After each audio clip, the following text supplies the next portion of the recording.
Welcome. Good afternoon. Małgorzata Bonikowska, the Center for International Relations. Welcome to this special series we dedicate to the Middle East. 4 takes on Middle East, actually. We already had one talk, and today we want to focus on the Israel because, of course, Israel votes. The elections took place on the 23rd of March, and we are now thinking about the results and consequences of this voting. We are very happy to join this session with ELNET-Poland. Let me welcome Marta Kubica, Director of ELNET-Poland. Hi, Marta. Hello. Hi. I just wanted to say that we're very happy to be hosting this discussion with you. It's the 4th elections in the past 2 years. There is a saying, three times a charm.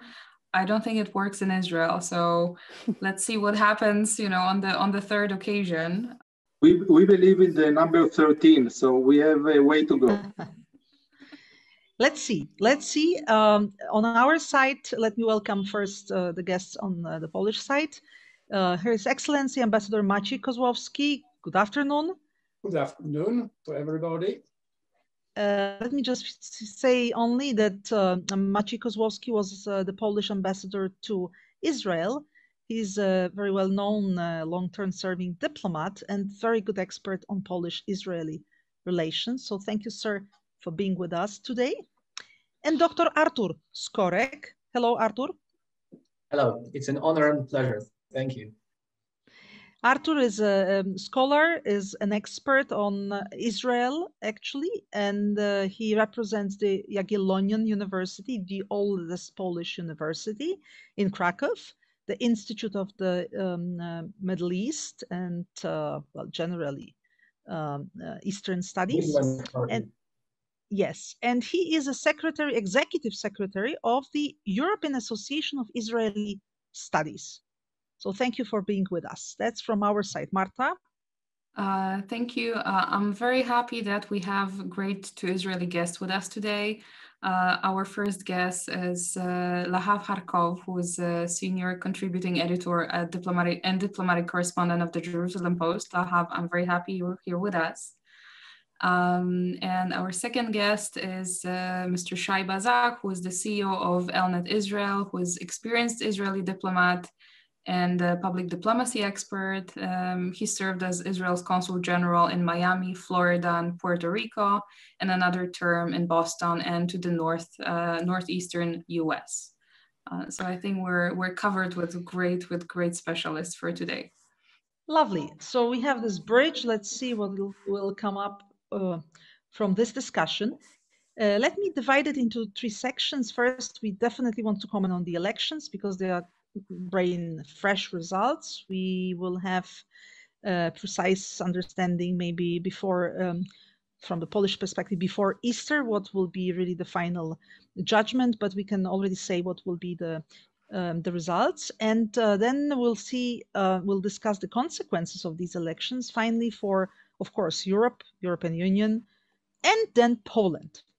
So let me start maybe from Lahav, because you are a commentator, you cover every day the Israeli politics. How would you describe the result of these elections? In a word, inconclusive. We don't know what kind of government we're going to have. If we're going to have a government, we could even have a 5th election. And Netanyahu won a clear plurality of the vote. He got 30 seats. It's significantly more than any other party. The second biggest party has 17 seats. So it's a big gap. On 120 seats, which means that no one has majority. And it will be a complicated thing to form a coalition, right? Right. So in Israel's history, no one party has ever had a majority. There's always a coalition. In maybe luckier times, you would have a coalition that was just 2 parties or 3 parties, but certainly in recent decades, it's more complicated than that.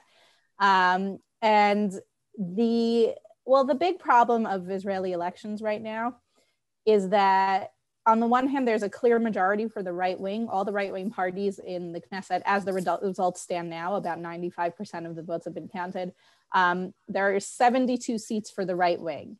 So that would sound like, easy solution. There's a clear majority, 72 out of 120 are right wing, except that Only 52 of them have promised to support Netanyahu. Another 7 maybe will support Netanyahu, but they haven't promised anything. And then the rest, which is another 15, if I'm doing my math right, are right-wing but don't like Netanyahu. And so these 4 elections again and again have been like this referendum of yes Bibi, no Bibi, as opposed to an ideological left or right election. And we're once again in this sort of trap where Netanyahu doesn't have a majority supporting him, but the people who don't support him are divided ideologically and can't really form a coalition of their own. But don't you think it's a bit a trap of democracy, because Israel went for voting for the 4th time in 2 years, and as you rightly said, it doesn't mean that it is a final voting. Maybe you will not be able to have a government and you have to repeat voting. Shai, I want to ask you, what is the reason of this situation that is such a difficult, mindset of Israeli to decide really clearly what they want, and why Benjamin Netanyahu, who is a very controversial leader, always wins? Oh, you go deep into the roots of Israeli beliefs and Israel history. In a way, besides being a diplomat, I used to serve as the press secretary, the media director for Prime Minister Netanyahu in his first term as Prime Minister was 25 years ago. And I even before that and after that, I was involved with many parties in the Israeli politics. So this arena is complicated, but as Lahav, which is a very talented and well-known reporter, political reporter in Israel, knows, we are divided. We are a democracy in Israel, even a democracy on steroids. But of course, we have a very vibrant arguments within us. For many years, the Israeli democracy and the Israeli society were divided on a few major subjects. From the establishment of the State of Israel some more than 70 years ago, we were at the beginning arguing about the right way to move forward as a country. And later we have wars, and then we have peace agreements and the future of the territories and the battle with the Palestinians and with others. With time, we have to say the truth, with time, all these disagreements in kind of way moved a bit aside. Of course, we have still more of them, but the major issues have been moved aside because the majority of Israel became to some kind of agreement or consensus about most of them. Today, so what is really the essence now of the political debate, except for this debate was Lahav mentioned, against Bibi, for Bibi? And what is really the essence? This is the point here. The last 4 election period were mainly about this major question: yes, Netanyahu or no Netanyahu. It's about his way, about his personality, about his management of the country, and about his trial, which going to start begin a few days from now. And it's mainly about this. Now, Netanyahu we have a very interesting situation here. On one hand, he's a very strong and very charismatic leader with lots of achievements, and his supporters admire him very much so much that they are following him, even though sometimes it looks like he's working against the ideology that they're supposed to believe in. And we just see it now when suddenly his supporters are supporting, bringing to the coalition one of the Arabic parties, which we are going to talk about this issue later, but it's supposed to be a very red flag for them. Even Netanyahu flagged it in a very harsh words when it looked like his opposition going to be based on the Arab parties. But now it's suddenly, as we said in Israel, kosher to be supported by them because they think that it's going to help him. So he's very charismatic, as we said, leader. But on the other hand, we are a very vibrant democracy, as I said at the beginning, which means that even a charismatic and strong leader in Israel cannot change the results, cannot bend the rules in Israel, cannot overcome all the boundaries and the checks and balances that we have in Israel. And but let me also mention that Benjamin Netanyahu is controversial also because of his negative opinion on him, and also the accusations which go against him because of corruption accusations, because of his style, authoritarian style, and many other things. So, Ambassador Kozłowski, the question would be to you, because you were working in Israel. You have a very good understanding of this vibrant political democracy. What happened with the other leaders? Where are they? What happened with the left, with the socialists? Why, as Lahav said, the right wing, the conservative and even radical conservatives seems to be really the leading power right now in Israel? Well, it's a process which we observe all over the world. That the left, the traditional left, is losing. Look what happened in France, what is happening in Poland, what is happening in many, many other countries, where the traditional left is no longer a spokesman for, I would say, working class. The working class moved right, moved to right or even extreme right, and that's the case in Israel, which is not exceptional. The problem is, and it is my concern as an observer of Israel, that this change to the right, it is also abandonment of some basic rules of what we call liberal democracy. I know that Haaretz is a very extreme left, but the title in Haaretz from today, are we on the verge of illiberal democracy, seems at least to be discussed.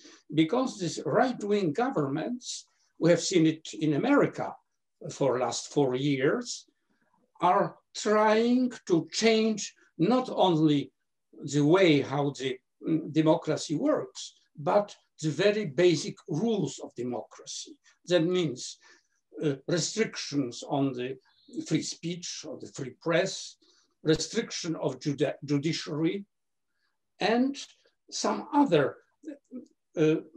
weakening of some institutions which are necessary for what we call liberal democracy. And that we observe. I find it very familiar, if I may just interrupt you. I find it so familiar if we compare the discussion what we have in Poland, actually, and in Central Eastern Europe, the processes which go inside our democracies as well. In other words, the question will go to Dr. Skorek. How would you sum up, if you can just tell us, what is the current political scene in Israel after these elections? Likud got around 30 seats. What about the other, and what kind of coalition we could have?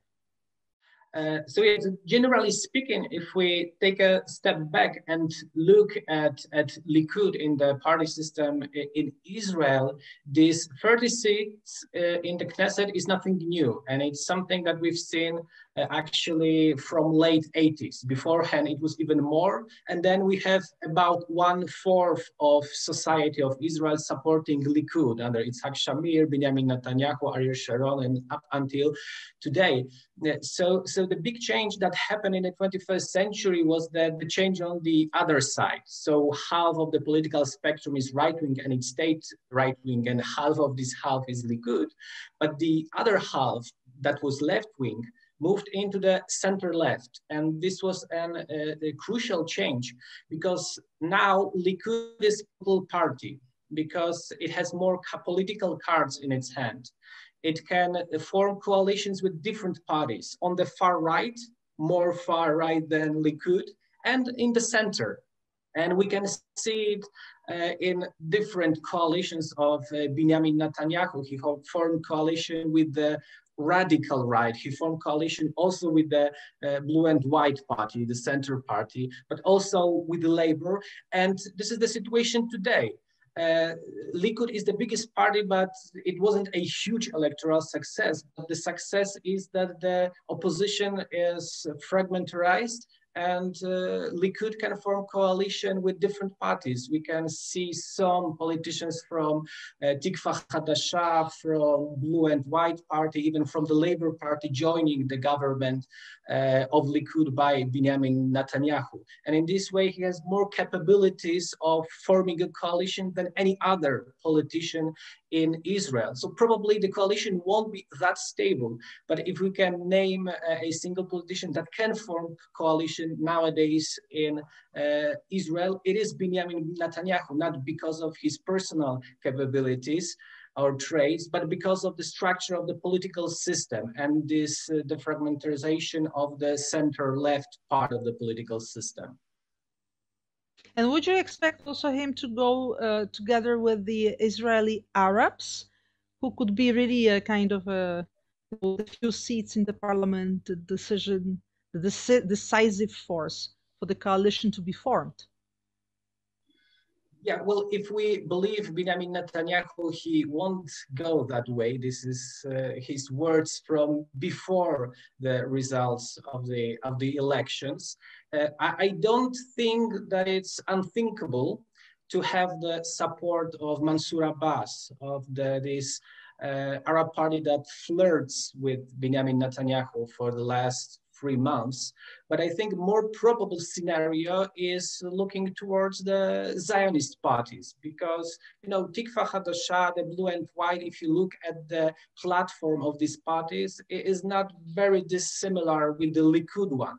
So I would say that taking, well, not looking at the personal issues and this no Bibi, yes Bibi campaign, I would say that it's more probable to have this kind of coalition. And this is what we saw also earlier. We saw politicians as Benny Gantz or Amir Peretz saying that they will never, ever form a coalition government with Benjamin Netanyahu. Amir Peretz even shaved his mustache, his famous mustache, saying that he's shaving it to show the people when he clearly speaks that he won't form a government with the Netanyahu. And he's a minister of economy in his government. Benny Gantz was saying the same thing with his steel eyes to the journalists, saying that he won't join the government. And obviously he's an alternate prime minister in the government of Benjamin Netanyahu. So I can see more of it happening now with different politicians from non-Arab parties also.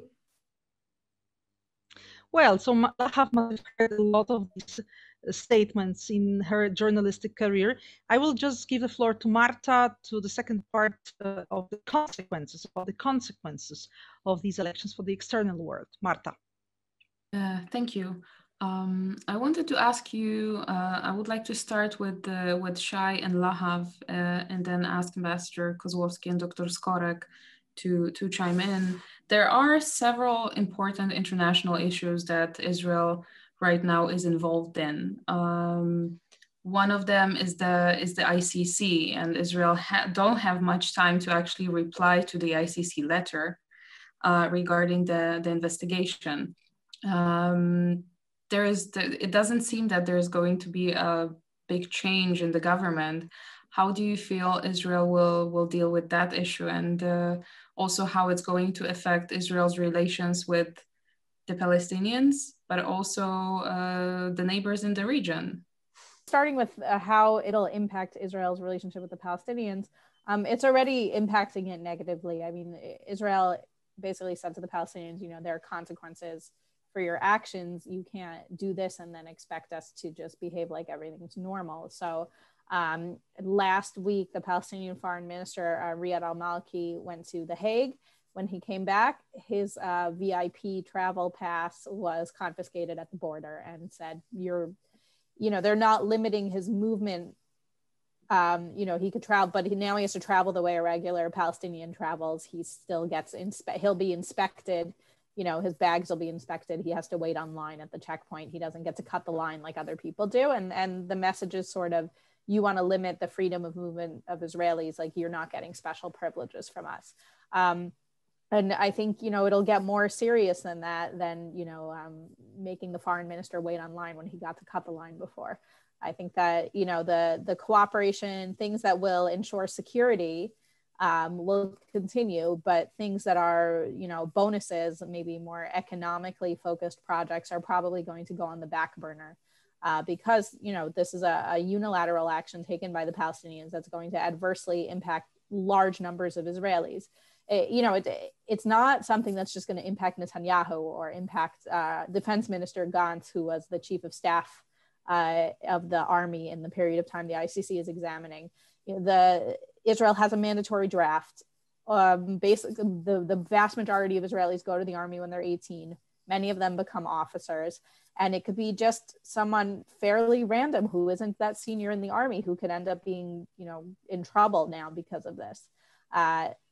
Now, politically,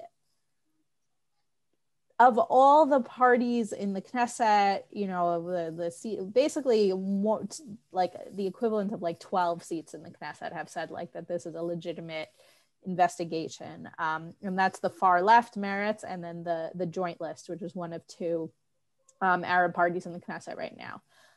Overall, the overwhelming majority of the Knesset thinks that it's not a legitimate or a fair grounds for an investigation. And I don't see there being some sort of drastic change in Israeli policy or the way, you know, official Israel regards the investigation, even if Netanyahu is not prime minister anymore. Right now, there's a bit of an open question that hasn't been answered yet as to how Israel will respond to the letter. Israel can say we're going to continue basically ignoring the ICC because we think this investigation is not legitimate and we don't want any part of it. And the grounds on which it's being taken are wrong legally. And that's always been Israel's position. Or Israel can shift and say, we're going to open our own investigation to look into the claims being made. And if Israel does that, then it puts the ICC investigation on hold. So it's a delay tactic, sort of. I mean, if Israel does it, then hopefully they'll open a real investigation and it won't just be a delay tactic. But if Israel does that, the sort of downside for Israel is that then they can't say that there are no legitimate grounds for investigation, because then why is Israel investigating? So it's a little bit of a catch-22. If I had to predict, I think that Israel will continue just saying that this is not legitimate and we want no part of it, because opening our own investigation would legitimize it. But certainly if Netanyahu continues, I think that that's his general attitude towards it, but we don't know for sure. Thank you, Lahav. Shai, I wanted to ask you about a different perspective. How do you think the new Biden administration will accept the possible coalition of coalition government that includes ultra right-wing parties? How do you predict the U.S.-Israeli cooperation, thinking that, you know, what we expect will be the result, and that we more or less know how the new government of Israel will look like? It's definitely going to be a very big challenge. We don't know yet the results of the election. We have to say that within a few hours, maybe till tomorrow or something, things can be changed. For now, Netanyahu doesn't have a government with the extreme right-wing elements. And in this case, he will not form a coalition government this way. But definitely, it's all hanging there on the balance. It's very, very close call. Every minute, things can change. It's all about one seat or two seats in the middle that can shift by keep counting the last votes that are left to be counted. But in case, for somehow, Netanyahu will find the 61 seat in the Knesset out of the 120, which is 6. Now he has 59. So it's really very close. If he can find the last 2 seats by the last counting, and he's going to have a government supporting by these extreme right-wing elements, is going to have a very difficult time in the international arena in general, in front of the Biden administration, in front of the European allies, which we have. Both Europe and Israel are Europe and the United States are very important allies of Israel. Israel is counting on them, I think, rightfully so. We all based on the same, not just interest and economic interest and others, but the same values and the same prosperity prospects, on the same social and economic interest. And for the government to face Europe and the United States with such a right-wing element in the government is going to be extremely challenging. So if he can do it, if not, and somehow the other bloc, what we called in Israel the change bloc, will somehow be able to form any kind of coalition, even for 1 year or 2 years, and to change the situation of today, it's going to be easier in the international arena, but it's going to be for a very short period anyway. So the prediction is that this way or another, or we're going to face another election, or the government that will be formed will be very unstable, rely on very challenging situation, which probably not going to hold for a long time. And we are in the midst of this period, which started 2 years ago, will be end soon. It's going to be another election or not, but we know it's all temporary.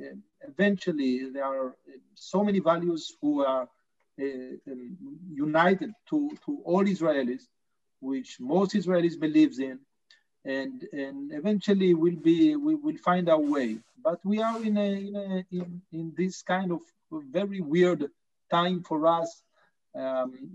Israelis within this time signed 4 peace agreements, new agreements with Arab countries, overcame mostly on the COVID pandemic, stood together in front of these challenges, together with 4 periods of elections. So country is not stopping by, and eventually we'll come out of it on the other side, hopefully stronger, with good allies in Europe and in US. But for your question, it's going to be difficult. One thing is crucial. For the first time since Meir Kahane party was termed terrorist and banned, we have open, racy, and I would say extreme, nearly terrorists in Knesset. That is a new phenomenon. Never such a party or such conglomerate of parties, because there are 3 or 4 parties in this bloc, were admitted to the center of power in Israel. And it will have its consequences. As Shai had said, if this bloc will be invited to the government, the international situation of Israel will become difficult, not only with America, but also in Europe, unless Mrs. Le Pen wins elections in France, or Alternative for Deutschland will be invited to the government in Berlin. But if not, that will evidently have its effect on the relations of Israel with Europe and the United States. I wouldn't bother about the ICC, which was discussed earlier, although the head of the ICC is now a Polish judge. This institution is not very important. Remember, neither United States, nor China, nor Russia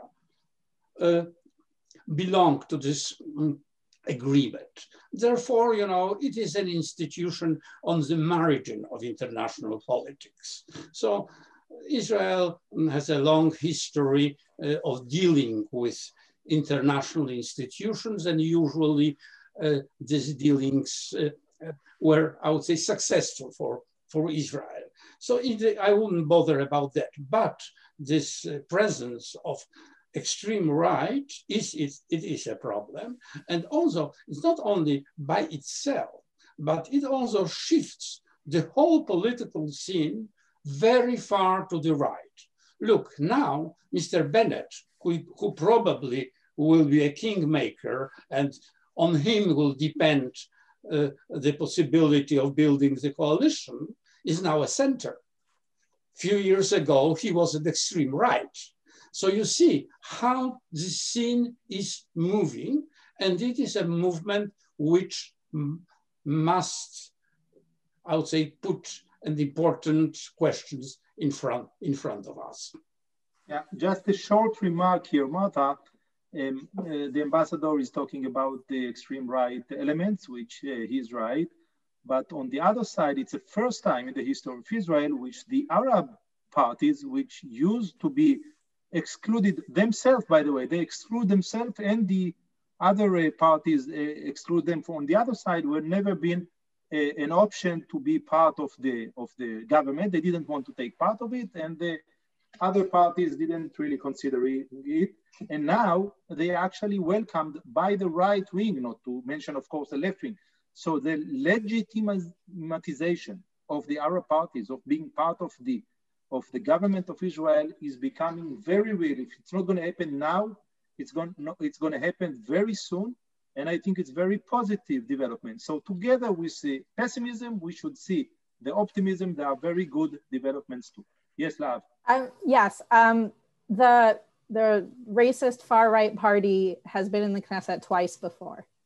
Correct what was said otherwise. In the 80s, when their sort of spiritual leader, this Rabbi Kahana himself, was in the Knesset, and then he was banned on grounds of racist incitement. But also when I was reporting in the Knesset, from 2009 until 2013, one of his acolytes was in the Knesset and got in from similar to what's happening now, where there was a block of a bunch of very small parties on the far right that came together. There was a Knesset member named Michael Ben-Ari.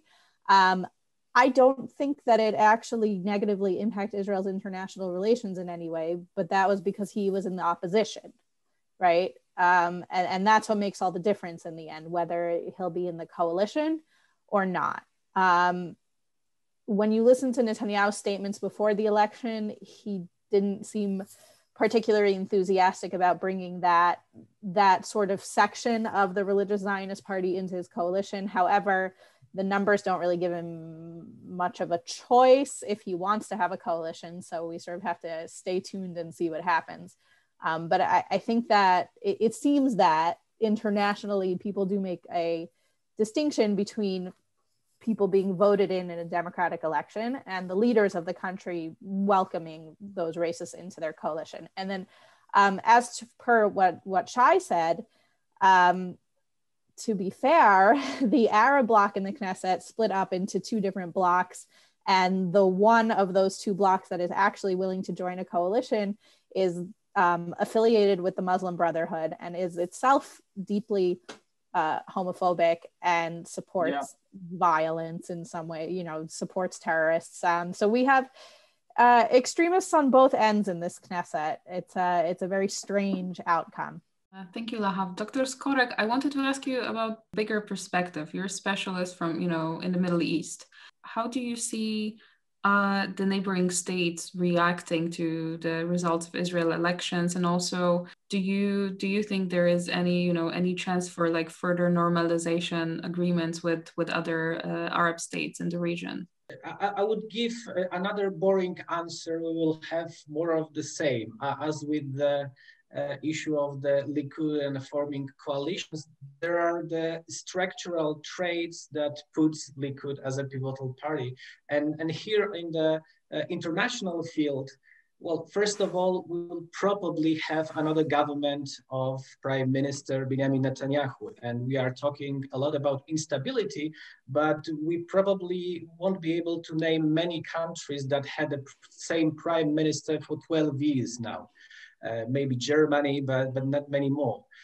So in this sense, I think that the policies of Israel will more or less stay the same. And as we see this new chapter of relations between the Arabs and the Israeli state will also unfold. And probably, as with the USA and Europe, when they will see the far-right extremists in the government, if they are there, they will have to act diplomatically and condemn this situation. But at the same time, there are these structural fundamentals that are not changing.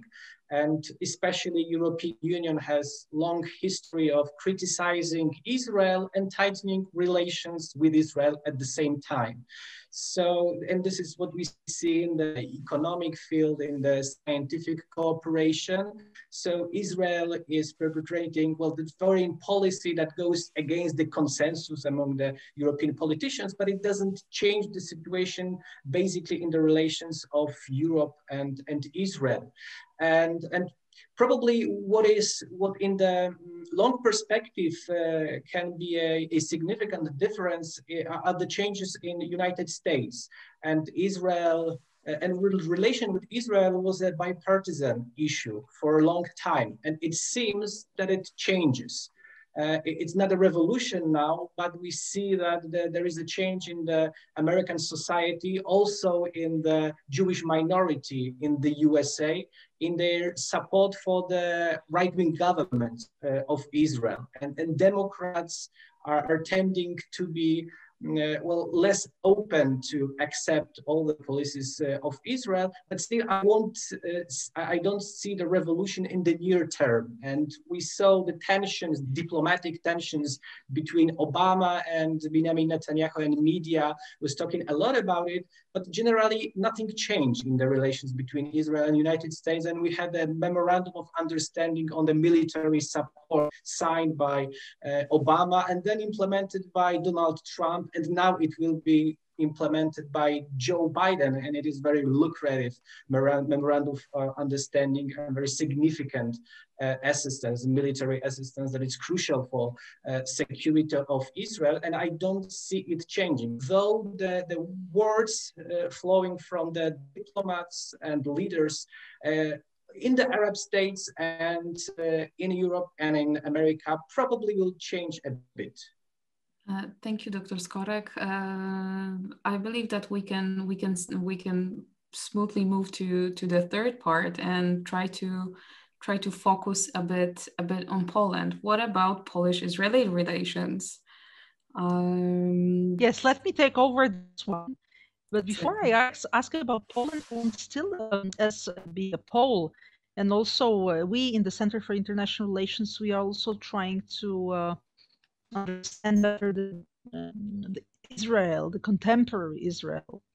Of course, we understand that it's a very complex country with a society which is actually very unique, because there are people who physically come from all over the world with backgrounds as well. So it must be, being a democracy especially, quite complicated to maneuver in such a vibrant democracy, in such a vibrant society, right? But my question would be, I know it's a very sensitive issue, but I would like to ask you about the mentality of Israeli today, because of course the voting comes from the people. The results of the elections come from the people who vote. So the people have their own views, they comment on politics, but also they comment on everyday life, on the society, on what the world is like today. I would start with Lahav as a journalist. By the way, we are happy to have you because you became recently quite famous in Poland, unfortunately in a negative sense, because of some words you used in your interview. So this will be also occasion to maybe understand a bit better from where all these controversies come. But let's start first with the question: how do you describe the mentality of Israeli people today? How do they see themselves, Israel, the world, Europe, and maybe at the end of the day also Poland? Yeah, I think that for Israel, there's a mixed view of Europe where there's sort of two contradictory impulses happening at the same time.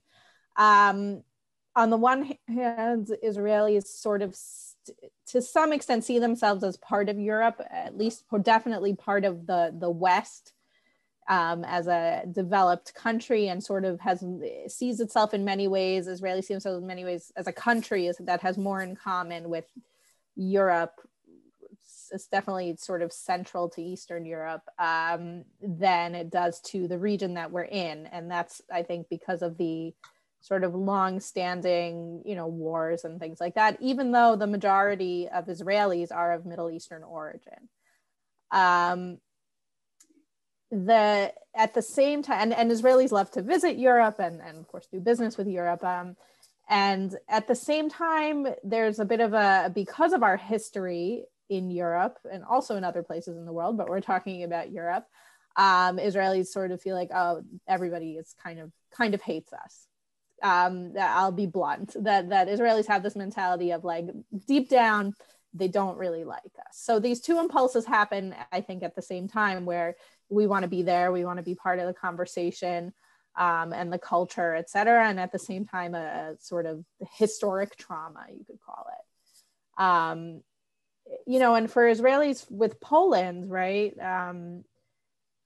far more Israelis visit Poland sort of in the context of Jewish history in Poland and overwhelmingly the negative parts of Jewish history in Poland, visiting concentration camps, et cetera. Even though it's in more recent years has become sort of a popular spot for other kinds of vacations. But you know very well that we are very sensitive in this country as far as these terms, because when we say the concentration camp, of course, it's not built by anyone who would come from Poland. Okay, but if you're traveling to see Auschwitz, you're going to Poland, and that's where Auschwitz is located. I mean, what do you want? Well, I'm telling you, when people travel, when people visit, when Israelis visit but it's Poland, very important, But it's very important for us to clarify that, because our perception is that maybe, we Polish people, I'm very open now, I'm discussing it because I want to the table, that also Polish people would have an impression that sometimes, Israeli people would have more doubts about the Polish society than about the German society, while actually, the war was not really, it started because of Germany attacked Poland, and we still have a controversy with Germans because of this historical difficult past. But with the Germans, the relations are stabilizing, and I can say it's a big achievement that we were able to reach out a certain respect, mutual respect, while it seems that because of many factors, political factors, but also people-to-people sensitivities, the contact between Polish society and Israeli society, maybe it's not that good. So what to do to clarify these issues? Yeah, there's two things I want to clarify. First of all, when it comes to Germany, it's only very recent that I think Israelis feel so comfortable with Germans. Speaking to my own family history, my grandfather was born in Germany. His whole family was killed. And his father, his parents weren't killed, but his broader family was killed. And his father took him to a protest in the 1950s against Germany, gave a lot of money to Israel back in the 1950s and helped in a lot of different ways in Israel's early development. And there was a protest, you talk about the storming the Capitol earlier this year. This was a protest where the Knesset was stormed over this issue, over reparations. And those tensions continued. The Philharmonic in Israel playing Wagner was controversial. When German officials were invited to speak in the Knesset, there were people who walked out. They did not want to hear the German language spoken in the Knesset. And that's more recent. Even when in the past decade, I'm trying to remember who exactly it was. It might have been the Speaker of the German Parliament who came and spoke in Israel. In the end, nobody walked out, but it was a discussion. It was a thing, anytime that German is going to be spoken in the Knesset, to people, that's something that's difficult for people. So I wouldn't say, in the end, diplomatically, the ties between Israel and Germany are great. And also Germany has become, or Berlin has become, this sort of, creative hub, I guess you could say, for Israelis who move to Europe. So that so is there any chance to somehow overcome these? Is there any chance to overcome this past, the future? Because the other thing I want to say is that there's Germany is not passing laws to censor the way people speak about the Holocaust. And that's when the recent controversy about Poland came up. It's that researchers, many of them Jewish, are critical of the way Polish officials behaved during World War II, and the Polish government is trying to censor them. That, and you talk about me and the controversy involving me, is that I was pushing back against censorship by tweeting the thing that the government is trying to censor. I don't blame Poland for Auschwitz, but I definitely blame the government for trying to censor people who are writing about the Holocaust.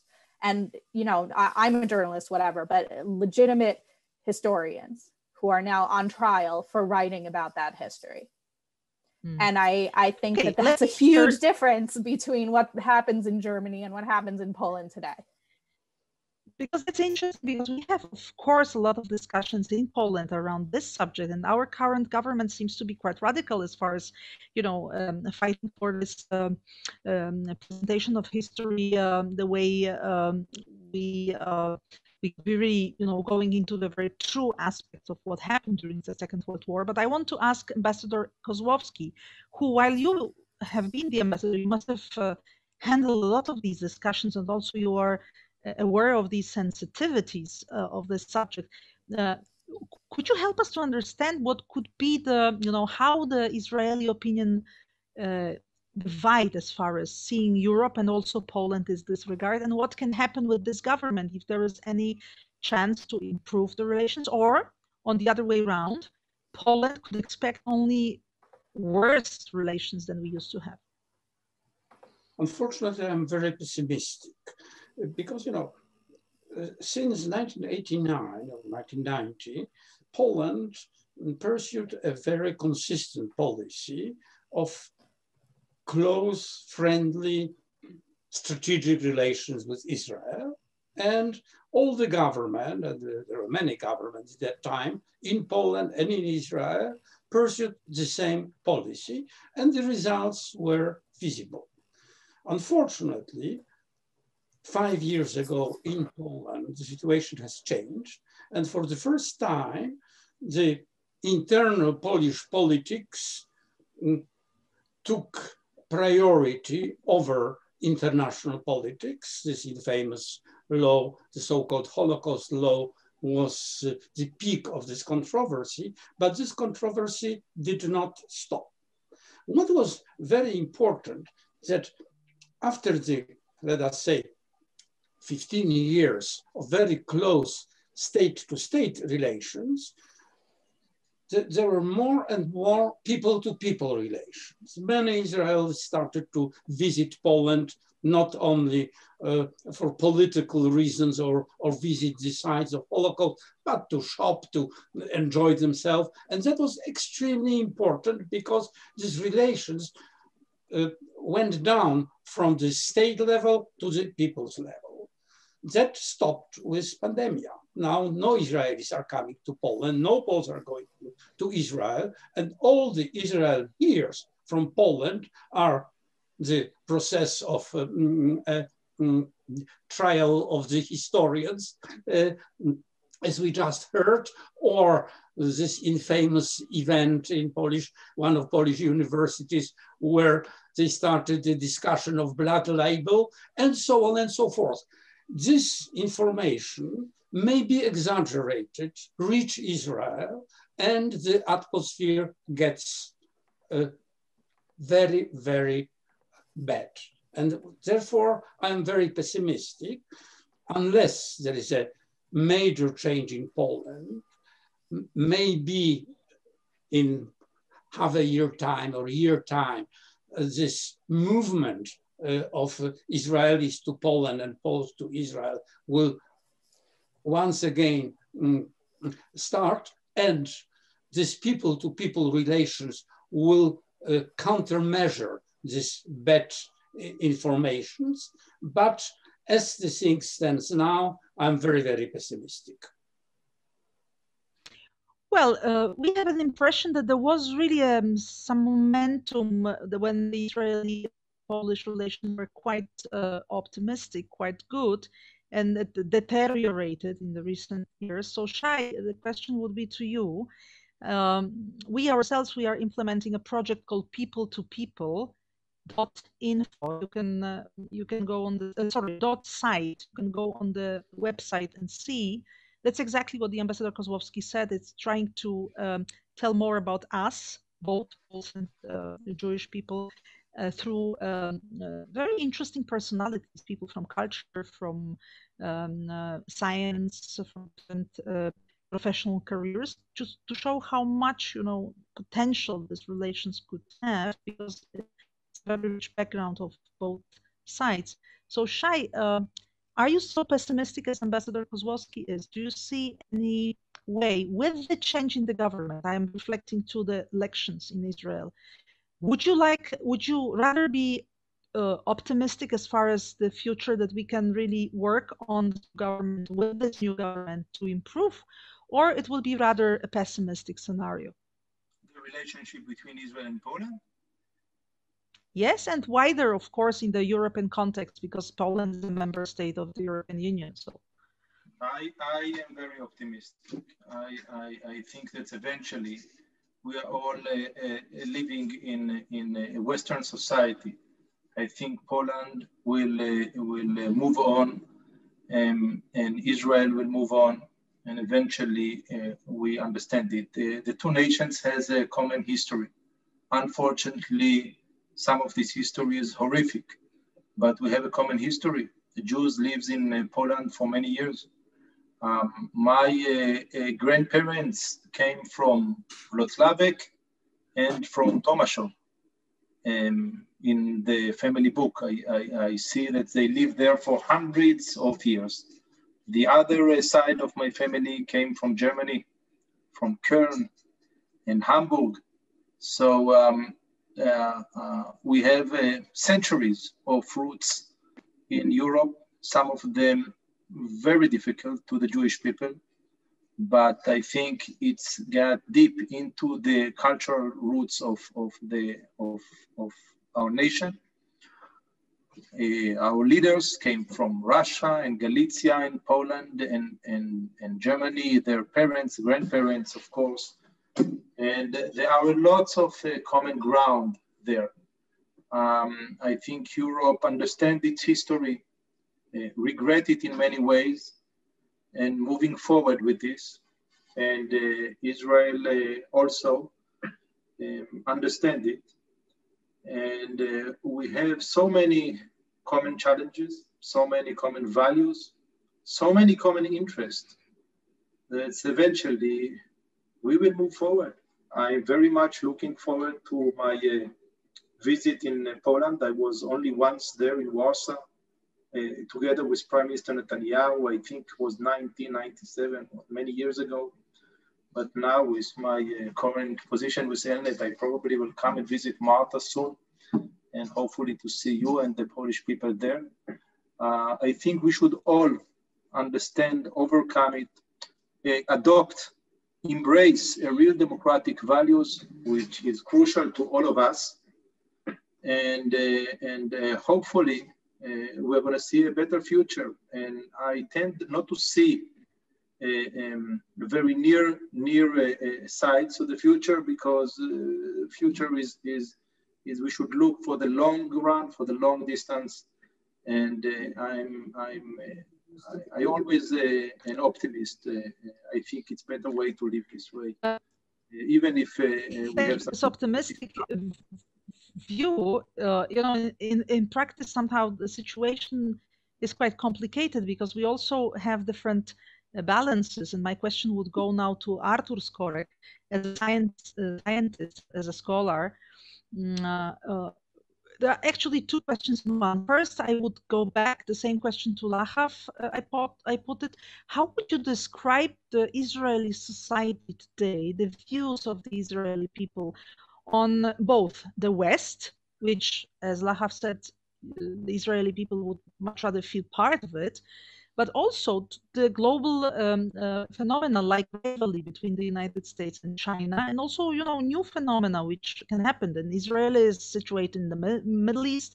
Seems like that it's a stable now country. The Abraham Accords show that the Arab world, in a way, or most of these countries agree with the existence of Israel. So it's another phase now.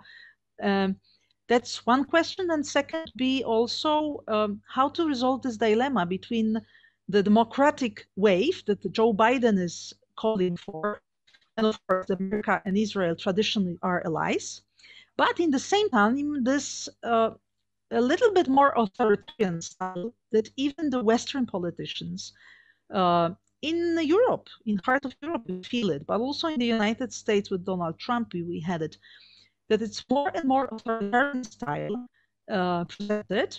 And it's also difficult to describe the political scene because you are using terms left, right. I'm not so much sure that we can really well describe the politics of today with these terms. They are somehow not adequate to the current situation in politics. We would much rather say about conservative, radical conservatives, liberal positions, leftist positions. So, Artur, what would be the Israel in the 10 years to come in your perspective? Yeah, I think you are completely right about this change in the political labels, the left, center, and the right, and we can see it all over the world in the democracies. So in Israel, the difference between left and right was in the economic policies, and today it's just not there. If you read the platform of Avoda and Blue and White, and well, non-existent platform, but the policies of Likud, they are very much the same. If you read into it, even the details are pretty much similar. And the other thing that differentiated the left from the right was the attitude to the peace process. But after the derailing of the peace process, after the Camp David failed negotiations, there don't seem to be a real alternative to these policies. And in this case, this old labeling of left and right is quite outdated.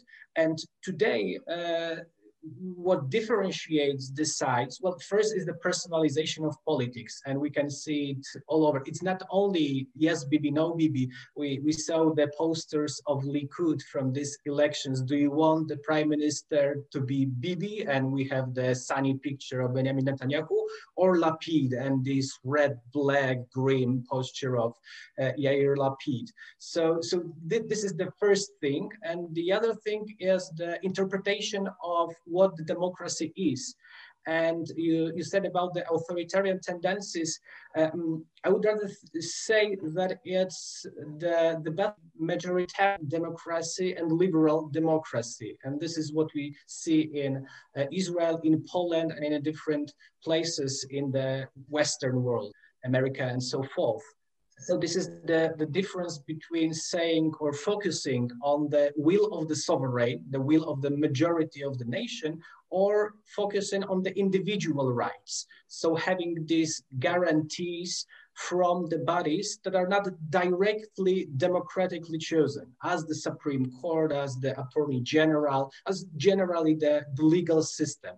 They don't have the democratic legitimization directly, but they are the guarantors of the individual rights. And this is the main clash between the parties today in Israel, but also in Poland, in Hungary, we can see the same, the different interpretation of what is the democracy. The old struggles are not there. For example, in Poland, we had this post-solidarity movement, post-communist main divide. And obviously today it's nothing that is really important in politics, but the struggle between the liberal democracy and majoritarian democracy, well, this is the gist, the core of the political struggle. And this also in a way shapes the relations between the countries. The relations between Poland and Israel are not cordial, but I would say that they are quite good, especially if we take into account these different historical perspectives. And well, amidst this diplomatic crisis between Poland and Israel, there was a survey made in Israel about the perspective on the Poland and Poles, and most of the Israelis said, yes, the Polish, they have some things to do about the historical perspective on Holocaust, but what is more important is the future of the relations, the more pragmatic relations between the states. Oh, and if we talk about the relations, I would like also to relate to what Lahav Harkov said about the law, something that was phrased, the Holocaust law, the National Remembrance Institute law, as it was called in Poland. It explicitly excluded researchers. You said that it was supposed to censure the researchers. It said explicitly that it's not about the academic field. And the lawsuit that probably you are relating to, the very recent one about the Holocaust researchers, it had nothing to do with the Institute of National Remembrance Law. It was just a private lawsuit because of the mistakes or potential mistakes in the research of one of our professors that hurted the personal feelings of one of our citizens. And to be exact, I don't think that this is the way to deal with the academic field. Even, well, I am also an academic scholar and I make mistakes, and I don't think that the right answer to me making mistakes in my research is going to trial with me. But at the same time, to be precise, it had nothing to do with the Holocaust, with the previous Holocaust law, which I also think was unnecessary, but it excluded researchers from this censorship.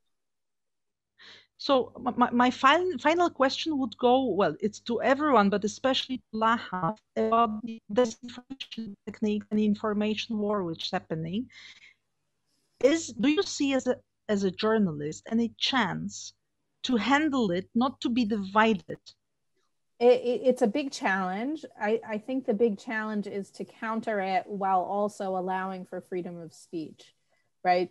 It's very hard for the censors at Facebook or Twitter or wherever to know where they draw the line in, and sometimes they do go too far. Because there are genuine people who hold controversial opinions, and they don't need to be censored because of it. So it's from a free speech perspective, I think that it's very difficult, because obviously there are bad actors that take advantage of the democratic norms to try to weaken the countries that have them. You know, and how can a democracy overcome it is well, if I had the answers, right, it would be it's definitely a very complicated question, and I'm not sure that I have the answers. I think that, you know, having a free media where there is a plurality of voices that can bring different opinions that are in depth and well argued, sort of, and that helps sort of differentiate between the things that have some kind of factual basis from things that are just, you know, bots and conspiracy theories. Unfortunately, throughout the West, including Israel, or as well as Israel, from whatever perspective people have, trust in media is very low because I think of derelictions of duty by many journalists. So it's a very difficult situation. Thank you very much. I wanted to thank all the participants for today's discussion. I hope that we learned something more about Israeli elections and the future of Polish-Israeli relations.